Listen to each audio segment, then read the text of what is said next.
She sees her dead mother every day. The truth will shock you. Americas, where are you watching from? Let us know in the comments. This story of hidden family secrets and unexpected reunions is just the beginning. What would you do if you found out someone had been watching over you from the shadows, eyes? Don't forget to subscribe and turn on notifications so you won't miss tomorrow's incredible tale. It's one you won't want to miss. Clapperboard, Sparkles, see you in the next story. Bell, open book. James Miller had always done his best to keep life steady for his 7-year-old daughter, Sophia. Ever since the tragic accident that took his wife, Emily, their world had changed completely. The once lively home was now quieter, filled with echoes of laughter that only existed in memories. Mornings were the hardest. James would rush through the kitchen, pouring coffee into his travel mug, while Sophia quietly put on her sneakers, swinging her legs as she sat on the couch. But this morning was different. As James checked the time, already bracing himself for another hectic day, Sophia suddenly spoke.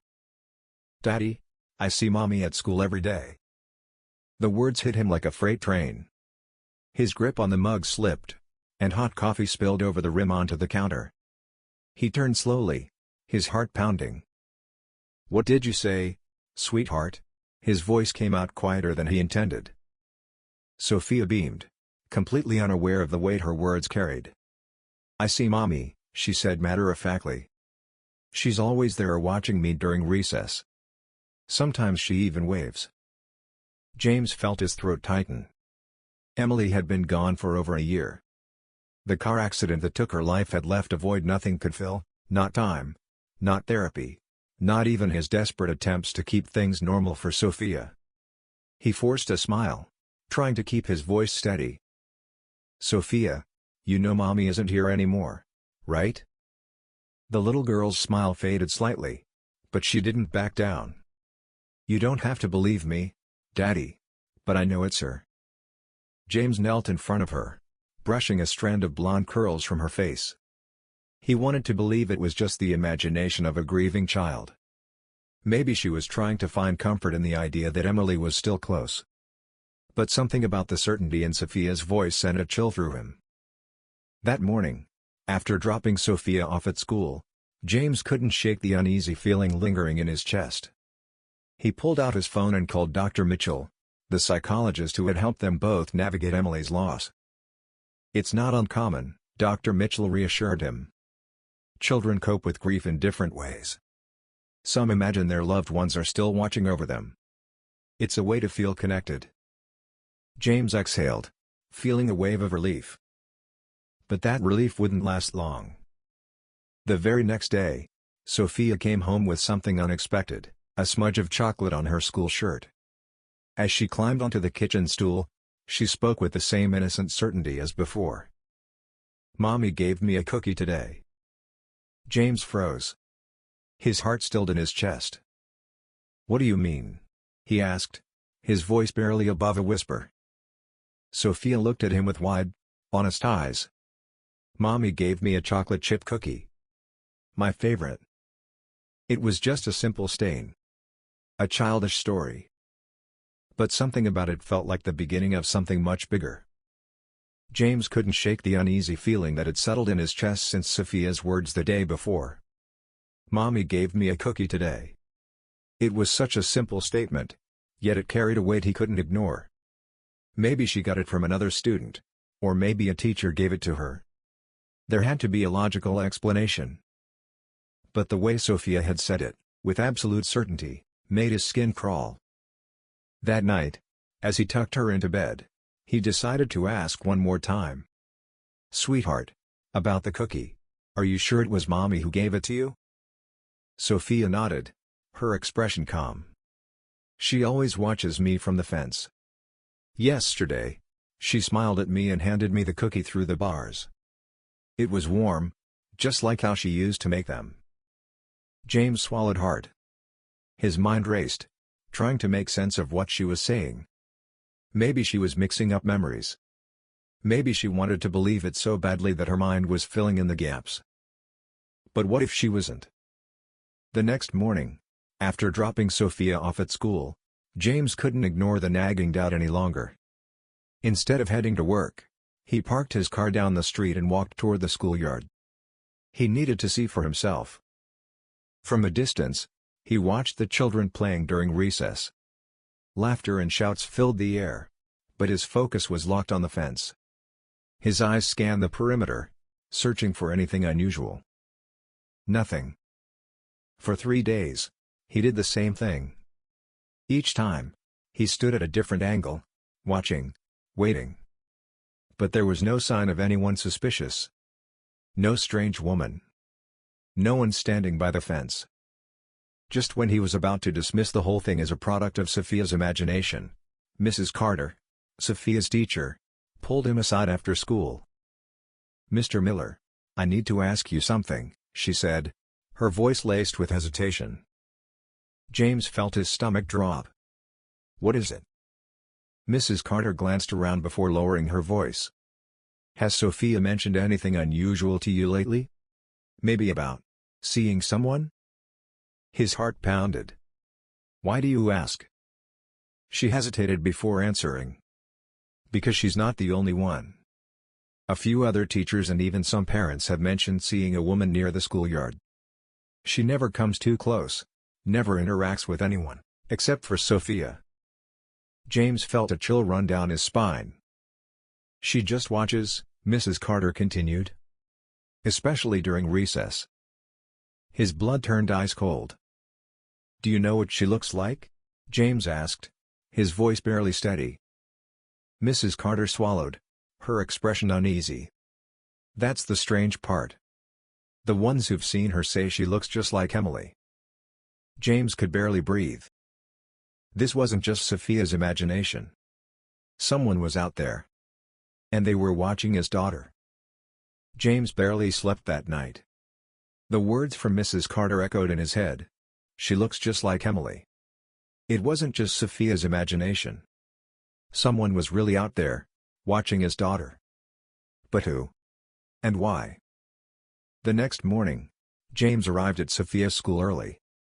This time, he wasn't just watching from a distance, he was determined to find answers. He stood near the entrance, his eyes scanning every person who passed by. Parents dropping off their kids. Teachers chatting near the front steps. Nothing seemed unusual. Then, during recess, it happened. From across the schoolyard, Mrs. Carter's posture suddenly stiffened. She wasn't looking at the kids, she was looking past them, toward the fence. James followed her gaze, and that's when he saw her. A woman stood just beyond the metal bars, partially hidden by a tree. She had long, dark brown hair pulled back in a loose ponytail. From this distance, he couldn't see her face clearly, but there was something eerily familiar about her. Mrs. Carter called out, "Excuse me, ma'am?" The woman's head snapped up. Her eyes locked onto James's, and in that instant, he knew.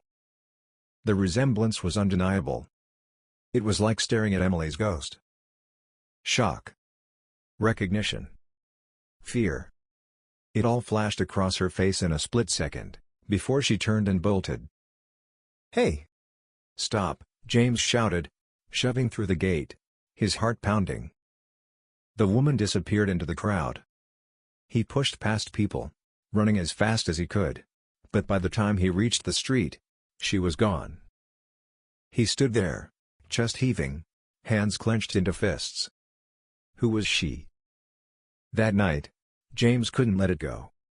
He sat at the kitchen table long after Sophia had gone to bed, flipping through old photo albums, searching for something, anything, that might explain what he had seen.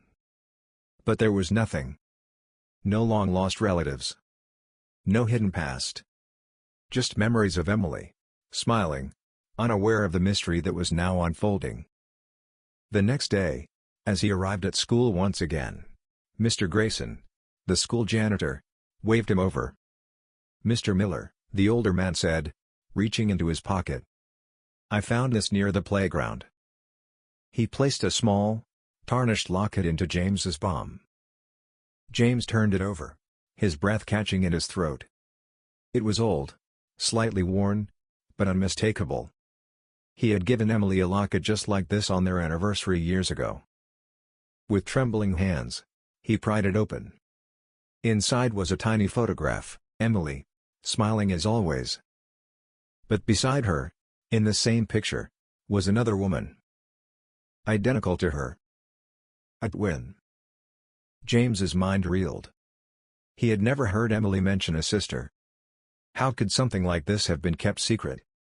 Why had this woman, who looked exactly like his late wife, been lurking outside Sophia's school? There was only one way to find out.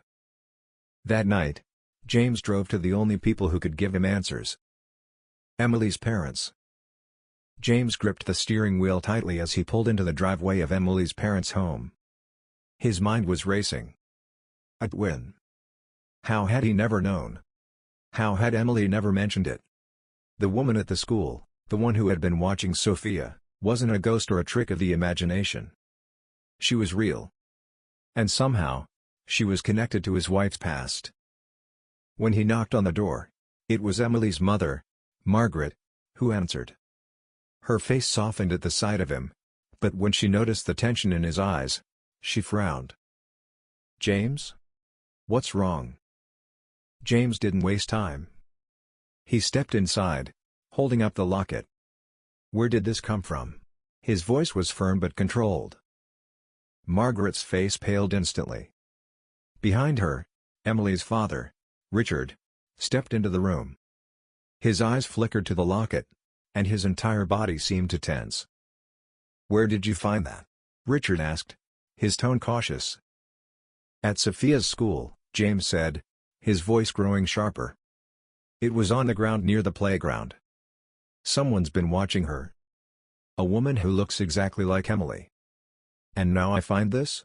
He shook the locket in his hand. "Tell me what's going on." Margaret and Richard exchanged a look, one of guilt, of hesitation. Then, Margaret sighed and sat down on the couch, her hands trembling. "She had a twin," she whispered. James felt his stomach drop. He had suspected it, but hearing the words made it real.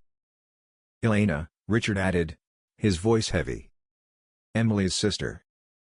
James stared at them, his mind spinning. Why didn't Emily ever tell me? Margaret rubbed her hands together nervously. "Because we kept them apart. It was complicated." James's patience snapped. "Complicated? You let your daughter go her entire life pretending she was an only child?" Margaret flinched but nodded. "We made mistakes. When they were little, she hesitated, glancing at Richard, who gave a small nod for her to continue. "We separated them. Family issues. Choices that, at the time, we thought were for the best. But over the years, it became easier to pretend Elena didn't exist." James felt like the ground had been ripped out from beneath him. "You erased her," he said, barely able to comprehend it. "We thought we were protecting them," Richard admitted, though his voice lacked conviction. James clenched his jaw. "And now she's back. She's been watching Sophia." Margaret's eyes filled with tears. "She must have found out about Emily's death." James exhaled sharply, his emotions warring inside him. If Elena had been erased from Emily's life, then she had lost a sister without ever getting the chance to say goodbye. And now, here she was, silently watching from the shadows, afraid to step forward. James knew what he had to do. He was going to find Elena. And this time, he wasn't going to let her disappear. James sat in his car, gripping the steering wheel as he stared at the address in his phone. After hours of searching, following every lead, and making a few calls, he had finally found her. Elena. The woman who had been watching Sophia. The woman who had been erased from Emily's life. His heart pounded as he stepped out of the car. The small house in front of him looked quiet, almost forgotten, much like the person who lived inside. He hesitated for a brief moment, then walked up to the door and knocked. For a few seconds, there was nothing. Then, slowly, the door creaked open. The woman standing there looked exactly like Emily. The same dark brown hair, the same deep-set eyes filled with emotion. But where Emily had always carried a warmth about her, this woman, Elena, looked guarded, as if she had spent a lifetime preparing to be turned away. She didn't speak at first. Neither did James. They simply stood there, taking each other in. Then, Elena's voice broke the silence. "You found me." James nodded. "You didn't make it easy." A small, sad smile tugged at the corner of her lips. "I wasn't sure if I wanted to be found." James took a deep breath. "You've been watching Sophia." Elena lowered her eyes, guilt flickering across her face. "I didn't mean to scare you. I didn't know how to approach you." She swallowed hard. "I only found out about Emily's death recently. I never even knew I had a niece." James studied her carefully. "Why didn't you just come to us?" She let out a shaky breath. "Would you have believed me?" James opened his mouth to respond, but he hesitated. If someone had come to him out of nowhere claiming to be Emily's twin, would he have believed it? Or would he have pushed them away just like Emily's parents had done to her? "I was afraid," Elena continued, her voice softer now. "Afraid you'd think I had no right to be in Sophia's life after all these years. So I just watched. I thought it would be enough. But then I saw her playing, laughing, and I knew I couldn't just disappear." James felt a lump rise in his throat. There was so much he still didn't understand. But one thing was clear, Elena hadn't come to take anything from them. She had come because she had already lost too much. After a long silence, James finally spoke. "Come meet her." Elena's eyes widened. "Are you sure?" James nodded. "You deserve to know her. And she deserves to know you." When Elena met Sophia for the first time, the little girl was hesitant. She clung to James's hand, peeking at the woman who looked so much like her mother. But Elena didn't rush her. She simply knelt down, offered a warm smile, and waited. Days passed, and little by little, Sophia's curiosity replaced her fear. Elena read her bedtime stories, baked cookies just like Emily used to, and joined them for quiet walks in the park. The walls between them slowly crumbled. One evening, as they sat on the porch watching the sunset, Sophia reached out and touched Elena's hand. "You look like Mommy," she whispered. Elena smiled, tears in her eyes. "That's because we were twins. Mommy and I were just like you and me." For the first time in a long time, James felt something he thought was lost forever. Hope. Life is full of unexpected twists, and sometimes, the truth is buried beneath years of secrets. Imagine finding out that someone has been watching over your child, only to discover they're a lost piece of your family's past. What would you do if you were in James's shoes? Would you welcome Elena with open arms? Or would the years of separation make you hesitate? We'd love to hear your thoughts. Do you think Emily's parents did the right thing by keeping the twins apart? Or was it a mistake that cost them years of connection? How would you explain something like this to a child? Let us know in the comments below. And if you enjoyed this story, don't forget to subscribe and turn on notifications so you never miss an incredible tale like this one. We have another unbelievable story coming tomorrow, you won't want to miss it. Belle, Sparkles.